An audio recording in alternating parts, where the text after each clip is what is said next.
Meduňkový čaj, tak to je takový pomocník, který se nachází v mnoha domácnostech. Pije se zejména před spaním, a to z toho důvodu, že má uklidňující a tišící účinky. Nicméně není nad čerstvou meduňku.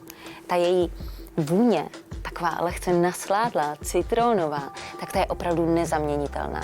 A toho se s oblibou využívá v aromaterapii, v kosmetice, no ale zejména v kulinářství. Meduňka pochází z oblasti Středomoří, odkud se velmi rychle rozšířila do celé Evropy. No a teď už se běžně pěstuje i na zahrádkách, nebo ji můžeme najít jako planou formu ve volné přírodě.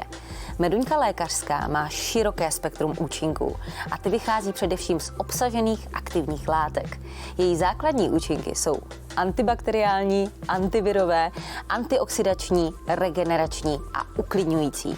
Ty uklidňující účinky, tak ty jsou vlastně zcela zásadní a klíčové. Jak bych se zmínila, meduňka uklidňuje naši psychiku, působí na náš centrální nervový systém a dokáže nás tak jako hezky ukonejšit. Zároveň ale taky klidní rozbouřené zažívání a může zafungovat i ve chvíli, kdy nás třeba pobolívá břicho. No a právě kombinace jogurtu s ořechy a s meduňkovým sirupem, tak to může být ta správná volba na lehkou zdravou večeři. Jogurt, tak ten je nositel živočišných bílkovin, ale zejména probiotik.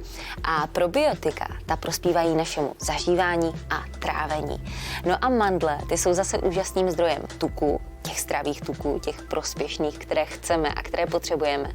A taky obsahuje vitamin E. A ten je zásadní pro správnou regeneraci našeho těla. Takže pokud toužíte po sladké, lehké, zdravé večeři, tak si dejte třeba jogurt s ořechy a s meduňkou.